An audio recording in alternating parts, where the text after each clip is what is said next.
पति के रिश्तेदार शादी के 7 साल बीतने के बाद भी पति पत्नी में काफी झगड़े होते रहते थे। झगड़े की वजह तो अलग अलग होती थी, लेकिन उनमें सबसे मुख्य वजह यही थी कि पति और पत्नी के विचार कभी आपस में मिलते नहीं थे। जहाँ पति स्वभाव से नेक, सेवाभावी और सबके प्रति समभाव रखने वाला था, वहीं पत्नी का स्वभाव स्वार्थी और मतभेद करने वाला था।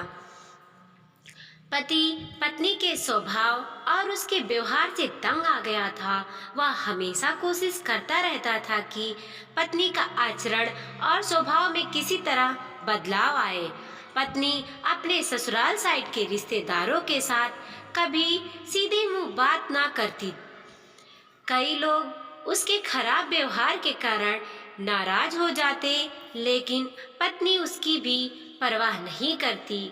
पति को इस बात से काफी दुख होता कि उसकी पत्नी उससे इतनी विपरीत क्यों है। परेशान हो चुके पति ने अपने अब खुद परिस्थिति को सुधारने का मन बनाया और एक प्लान बनाया।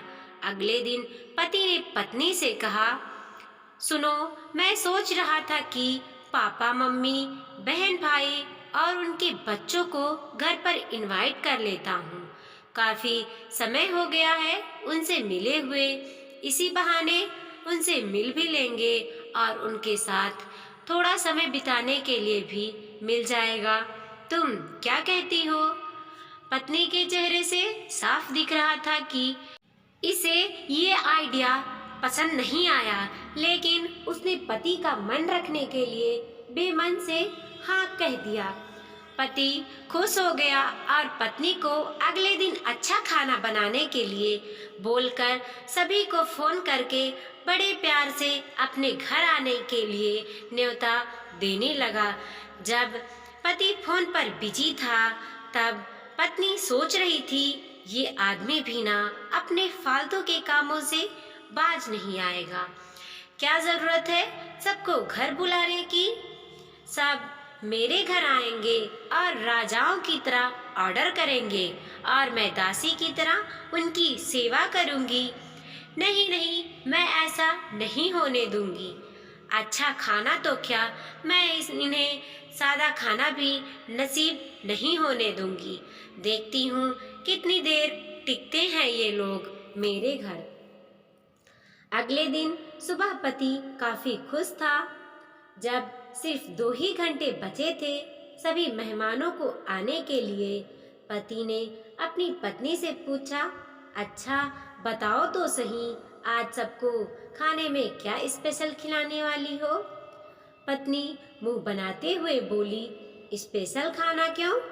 तुम्हारे माँ बाप, भाई बहन कोई मेहमान थोड़ी हैं। उनके लिए कोई स्पेशल खाना नहीं बनाया है मैंने। वह भी वही खाएंगे जो हम खाते हैं। आज घर में सिर्फ दाल चावल बना है, क्योंकि और कुछ बनाने के लिए सामान नहीं था।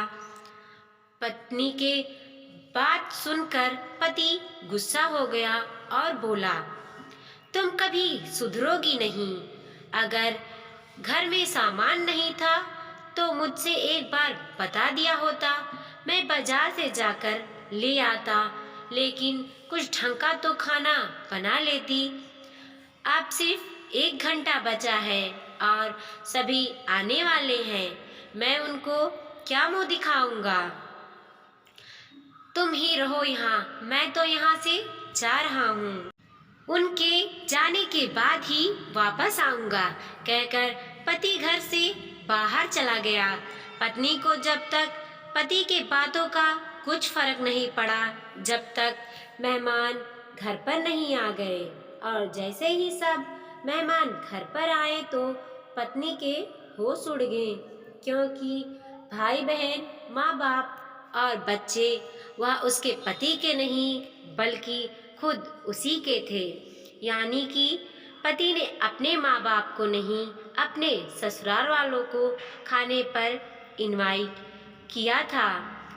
पत्नी अब काफी परेशान हो गई, क्योंकि अपने ससुराल वालों को परेशान करने के लिए ना सिर्फ उसमें सादा खाना बनाया था, बल्कि खाने में ज़्यादा नमक और मिर्च भी डाल रखा था। अपने मायके वालों के सामने देखकर पत्नी हाथ मलने लगी। थोड़ा सोचने के बाद पत्नी ने अपने पति को फोन मिलाया और कहा, तुमने मुझसे पहले क्यों नहीं बताया कि मेरे मम्मी पापा और भाई बहन आने वाले हैं। तुमने पहले बता देते तो मैं अच्छा खाना उनके लिए बनाती। पति ने कहा, मैंने वही बताया जो मैं मानता हूँ। मैंने कभी तुम्हारे परिवार वालों को पराया नहीं समझा और तुमने कभी मेरे परिवार वालों को अपना नहीं माना। और मैं जानता हूँ कि तुमने यह सोचकर ही मेरे मम्मी पापा और मेरे भाई आने वाले हैं, जानबूझकर घटिया खाना बनाया।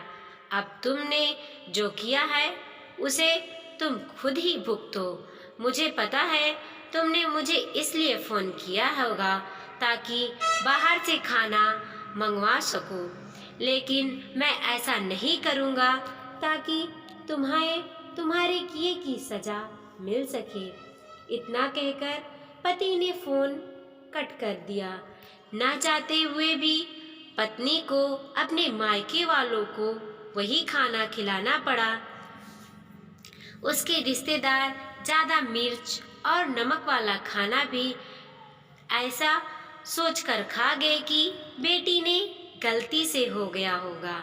लेकिन बाद में जब दामाद ने सारी बात उन्हें बताई तब उन्हें बहुत शर्मिंदगी हुई और अभी उसके बुरे बर्ताव के लिए उसे डांटकर उससे नाराज होकर चले गए। दोस्तों, अच्छे रिश्ते बनाए जाते हैं। प्यार और अच्छे व्यवहार सिर्फ खून के रिश्ते अच्छे नहीं होते हैं। वीडियो पसंद आया हो तो लाइक कीजिए, कमेंट कीजिए और अपने दोस्तों के साथ ज़रूर शेयर कीजिए। चैनल पे नए हैं तो प्लीज़ सब्सक्राइब कीजिए।